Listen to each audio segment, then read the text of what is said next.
about 3,000 beds.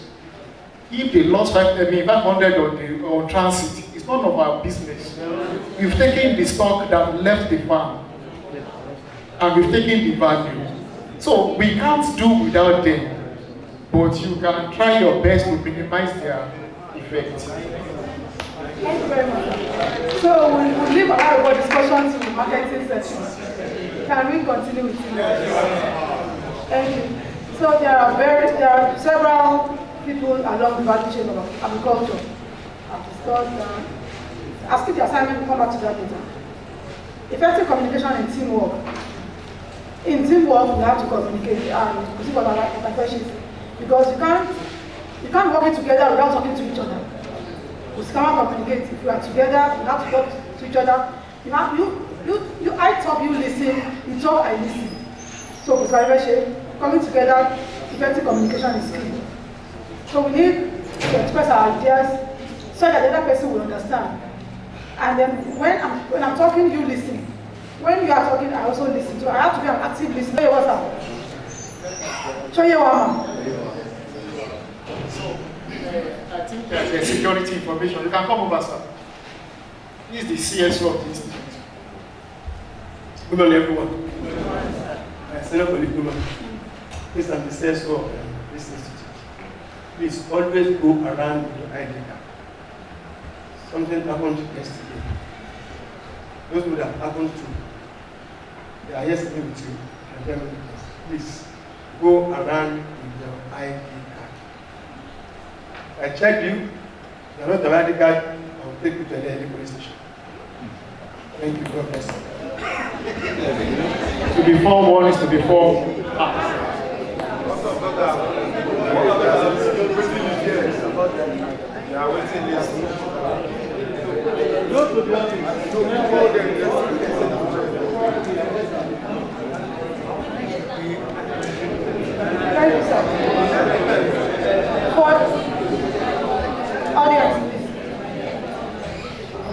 Apart from expressing our ideas clearly to the other person, to the audience, please. Audience, please. Apart from expressing our ideas clearly to the other person, I talk in the language you understand, and then you listen actively. We also need to have regular team meetings. In a team, we can have a meeting. But let's come together, sit together, and discuss how our goal will be achieved. And things like that. So we can't do regular team meetings. Because to assess ourselves and to know if we are going wrong, how do we correct it? If you are moving in that direction, we encourage ourselves and say, okay, we are doing well, let's continue doing well. Then there should be room for feedback, open feedback. If I think the way you are going is not the right way, and I did it and it's not giving me the right result, so there should be feedback. There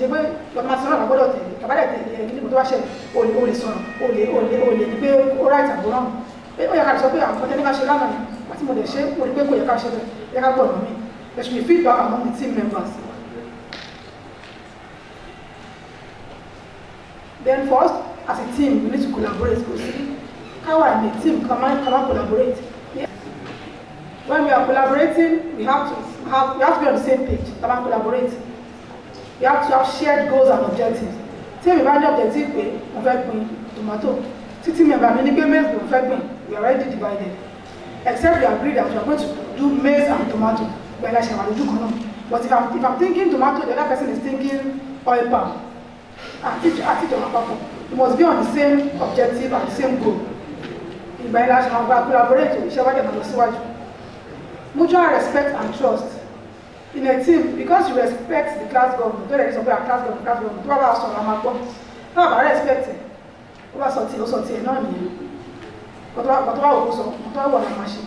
but because we collaborate with him, we respect him, we believe that what he says is right, and then we all agree together to follow this person as our governor. That's why we're choosing the person. Flexibility and adaptability. In a group, it's not a matter of being rigid. Let's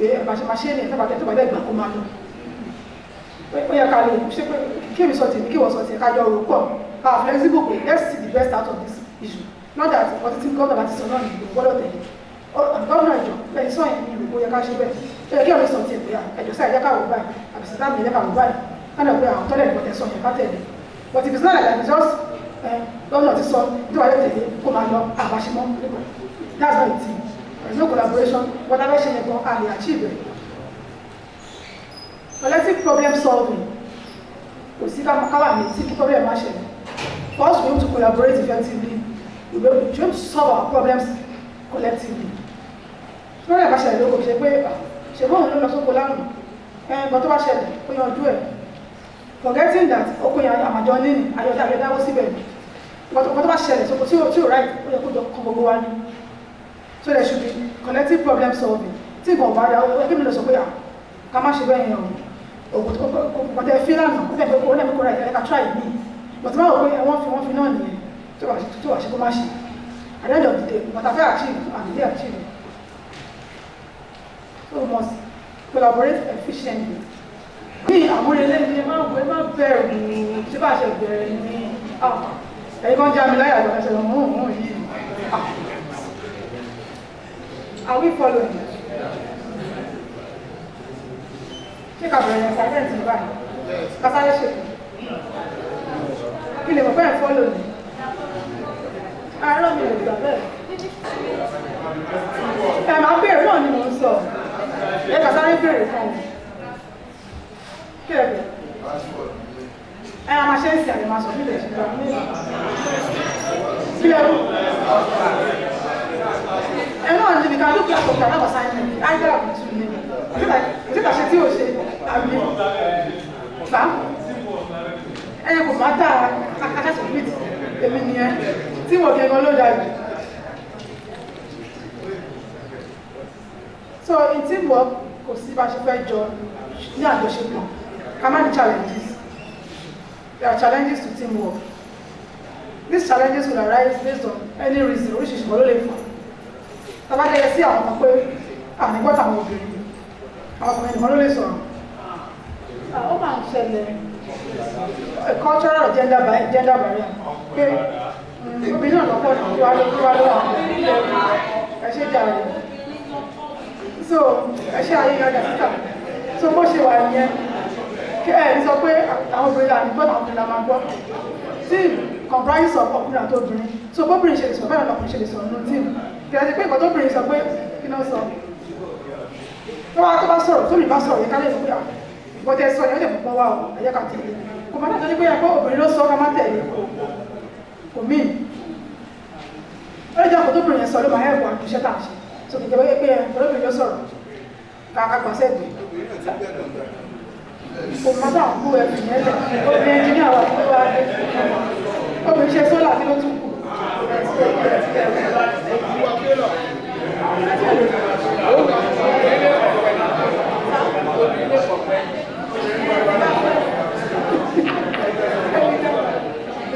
poor communication and leadership. As a team, if you cannot communicate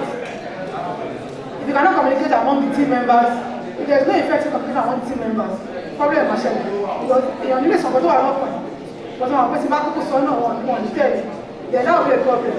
Team yẹn ò lè lọ síwájú. So poor communication is a very great problem in teamwork. We should be able to communicate effectively with our team members. Tí mo bá dẹ̀ sọ̀rọ̀ gẹ́gẹ́ bí obìnrin, ó yẹ káwọn ọkùnrin lè gbọ́. Kíkọ́ ọ̀hún náà rẹ̀ sọ̀rọ̀ yẹ kí wọ́n lè gbọ́ pé àwọn sọ̀rọ̀ yìí o kò ṣe ẹ̀kọ́ rí nìyí.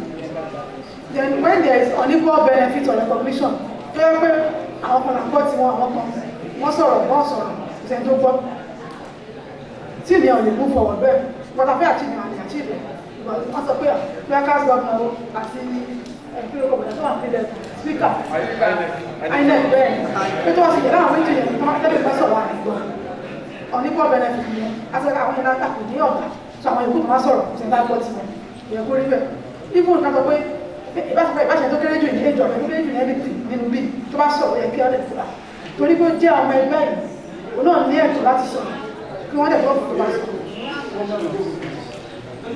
Limited capacity building tá a bá mọ bí a ṣe lè manage team nǹkan tá à ń kọ́ wà yìí I need them because we must know how to manage our team kí wọ́n tàbá parí iṣẹ́ mítà tàbí ọkọ̀ wá sílẹ̀ tá a háyà lébúrà ọ̀tá háyà gbogbo ẹ̀ tíìmù wa náà nìyẹn apájọ́ ìmọ̀ níjà wọn lébra rẹ̀ pé bàbá ogun tí mo ní kẹ́ ṣe lẹ́nu ṣe kẹ́ ẹ̀ bá ṣe ọ̀rọ̀ bàbá yín rí àwọn kí bàbá náà lè sọ pé ẹ̀yin romi ni mo fi filẹ̀ tó bá dọ̀là máa ṣe kẹ́ẹ̀dẹ̀ pẹ̀sí bàbá lẹ́nu lókè tó bá dára kẹ́ẹ̀dẹ̀ tí wá ṣe òkú àwọn bàbá dẹ̀ ṣe kẹ́ẹ̀dẹ̀ pé sọ pé ọjọ́ kejì ni bàbá dẹ̀ ṣiṣẹ́ kò sí jà ní tíìmù yìí lọ pé bàbá sọ̀rọ̀ àgbọ̀ tó bá ṣe lè tẹ́ tó sọ fún dẹ́ẹ̀bù tó dà tó sọ fún dẹ́ẹ̀bù wọ́dọ̀ tún lọ pè ní wá sábàtì ẹ̀ lọ ni a ní ìtúnyàn ṣiṣẹ́ tó ń sọ tọ́ọ̀ ní lẹ́gbọ̀n tí òun lè ṣiṣẹ́ pẹ̀.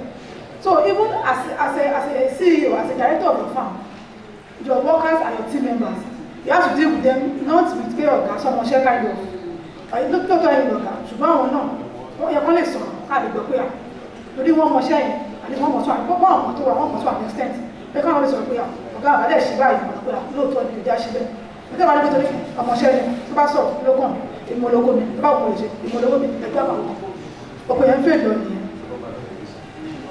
Competition over shared resources. How are you? For the cooperative, we see. Farmer cooperative, farmer group, Amanda, Amanche, I don't need a big economy. I don't need resources, need economy. And as irrigation at the farm, so what share what I don't. We are the book, I don't share. Only irrigation. Torí bá ṣe irrigation, èmi mo dáwó tó pọ̀ jù, ẹ̀yin ò dáwó ń gbà. Torí náà, àfa omi sóko yín, tí mo ti fọ́ nìyẹn.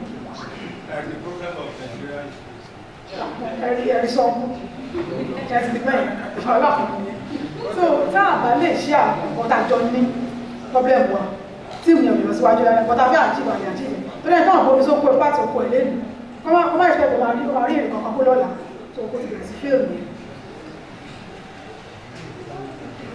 ìta bá ní àwọn problems tàti identify yìí ó yẹ kó nípa ṣe máa solve àwọn problem yìí àwọn àjókòó lọ́dọ̀ máa solve nínú tí ìwé yẹ ká mọ̀ pé problem wà tí nǹkan bá ti ń ṣe pé gbogbo àgbọ̀gbọ́ra wáyé ṣùgbọ́n ṣe identify kí ni problem kan tó ṣẹlẹ̀ ní oko pé gbogbo tá à ń pè ṣé sí ṣé àwọn pest and disease ló àfẹ́ tó kó ní àbí kí ló ṣẹlẹ̀ sóko ìtókò ló fi ṣẹlẹ̀ náà káwá sí àdúrà problem káwá ló kó pé kí ló fà á àfomi tó ní fertilizer sí ní àbí kí là ń fi sí àbá àfi oko ní káwá jọ aláìlẹ̀ kọ báyìí ló yẹ ká ṣe gangan àmọ́ tá àbá mọ̀ gẹ́gẹ́ bí tíìmù wa àwọn ọ̀gbìn náà wọ́n fámà bí wà gbóbi ògbẹ́ ìjọba àti ìgbà ìṣẹ̀lẹ̀ sóko yíyan kílẹ̀ ìrírí olùkọ́ báyìí solution tí wọ́n wá sọ fún wa àwọn wá sóko tiwa ààrẹ ṣe yẹn ni pé we identify problems analyse causes develop solutions implement and evaluate yẹn ní pé láti ṣe nǹkan tó ní ká ṣe yẹn tán àwọn òkú ṣé nǹkan tá a ṣe ṣó fún wa ní positive outcome ṣó fún wa ní èrè tá a fẹ́ àbí kò fún wa bá a ṣe máa sọ problem tá a bá rí in our team work ṣé mo sọ̀rọ̀ so ẹrù bẹ́ẹ̀ dédé a máa fún aláti gbé kúrò pé ọ̀rẹ́ ọmọ ìpínlẹ̀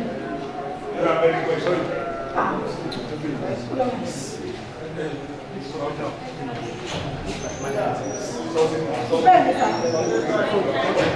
ẹjọ́ kan fún yín ẹ̀sọ́ tó kéde in management, we have several functions. Where we are coordinating, budgeting, performance, evaluation.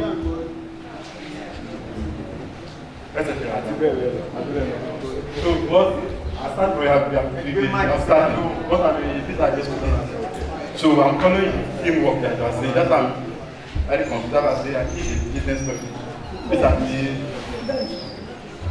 Yes, but also right. This has to do with our administration, management, because not the manage Joko, but as the manager, our manager, I don't share. That's the essence of teamwork. Managing ourselves to achieve aim of farm work. So because you're a business administrator, that's why you're thinking along that line. So we are getting things done through other. Through adoption plan. Yes. Questions, sir? Well, teamwork and peer group, are they the same? Peer group, àpapọ̀ láti achieve ìgbọ̀kan náà. Nínú peer group, teamwork gbọ́dọ̀. As peer group, yẹn ṣe pé gbogbo peer group sí ìdábí ilé àwọn ẹgbẹ́ kan. Àpapọ̀ bí i ẹ̀ẹ́dì méjì kìíní kan kìíní kan láti àjọkúrò àwọn kan. Tàbí cultural groups kan láti gbogbo kìíní kan kìíní kan láti àjọkúrò. Agbọ́dọ̀ ní teamwork láàrin wa. Ṣó yẹ yín? Sá?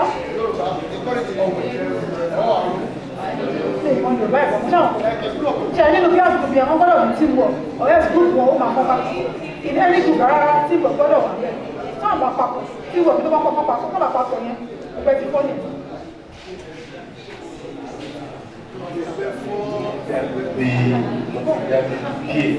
They are not team. They are not team. Help here. We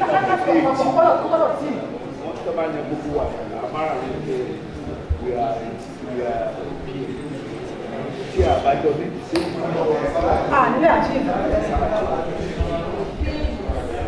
so can we our question by you give to very we can be now. Only period of good land. Thank you. My question is this. In a situation whereby we have teamwork or peer group, we have talked about it, we must have one goal. We must have one focus. But in a situation that you have maintained your plan with your group and select their work, they have to do it. Maybe one of them are unable to be in that camp for a while. Something happened in the camp. Instead of the other to go there and help him out, because maybe the person was sick and it take like 2 or a month before getting back to the camp. And the group, they just abandoned the camp and best don't mind. How can we do so?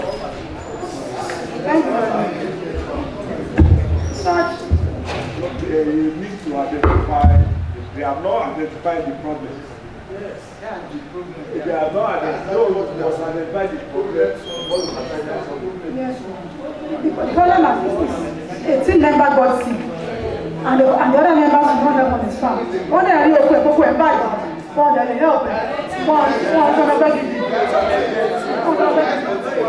because collecting the team member making people there's no collaboration in that.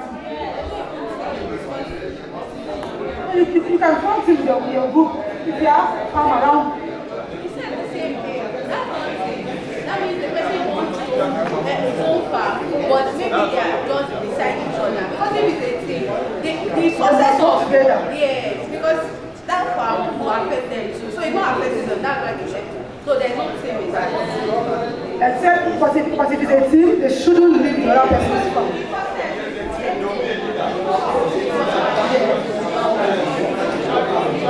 But then, if there's a leader, the leader should be able to appoint another person to take over that place while the other person is not feeling well.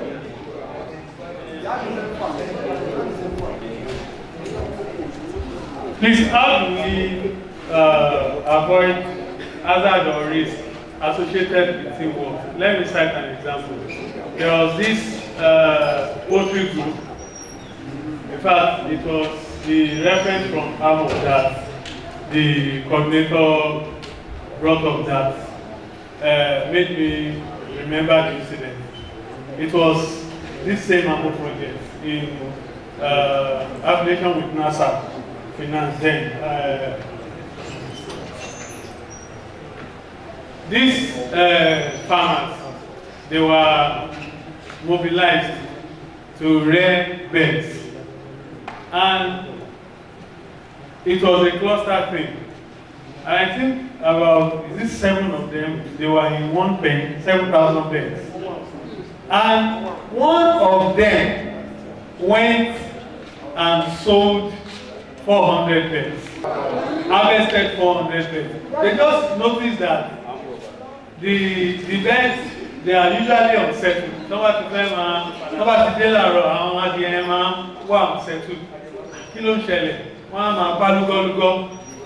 So until coordinator a lè sọ fún yín pé tó bá ti ṣe tán o àwọn náà fẹ́ ra ìyẹ́ o ẹsẹ́ pé rárá ìjọba ní òwà po ṣé àwọn ìjọba ni wọ́n wá po ní àràárọ̀. So 400.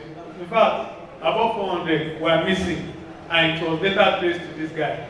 Now, it was a cluster thing, and they eventually had to share that risk. Because if you are seeing one return owó, they could not pay them their compensation because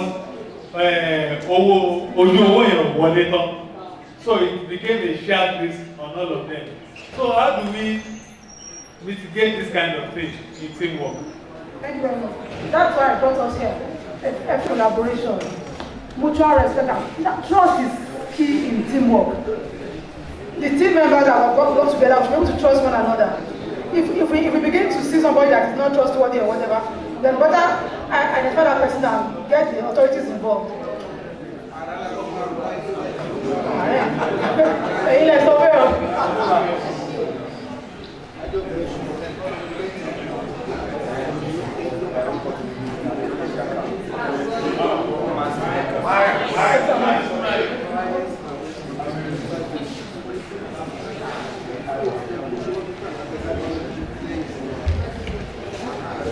Thank you, man. My name is Ayodo Kusaka. So, in a village, Mama said, just now you are proud of it. About the cell phone, you know that. We call it a room. It might be 10. So, somebody said 10, so somebody done. And but now I face the Okwe. But yeah, don't go for it. But there is another one. So, you pay a map for your whole village. We open the community wow, I can't know from one get out. I just one is celebrate. This over also a teamwork. And then you have one of always. No, it's a teamwork. You have to do one teamwork. We can work together. But now, I'm careful for you to work. Excuse me. So, she has a little work to the phone. Oúnjẹ náà fún wọn yẹn ní reward ẹ̀ṣẹ́ tẹ́ bá mi ṣiṣẹ́ o fún ọ̀dẹ̀ padà àárẹ̀ làwọn tó bá ti wọ̀nyí but the other one bí àdìbá just to make your farm gbogbo wa ahead of ara wa so that gbogbo farm wa máa fi àwọn that just different but the other one yẹn ẹ̀kan ni pàtó sóde fún ọgbà tí wọ́n kéde owó mi kan tó tí wọ́n á bẹ̀sẹ̀ àwọn kò fún yín lọ́nà so can we go on break? What time are we coming back? 11:30. No. 11:30. That's not what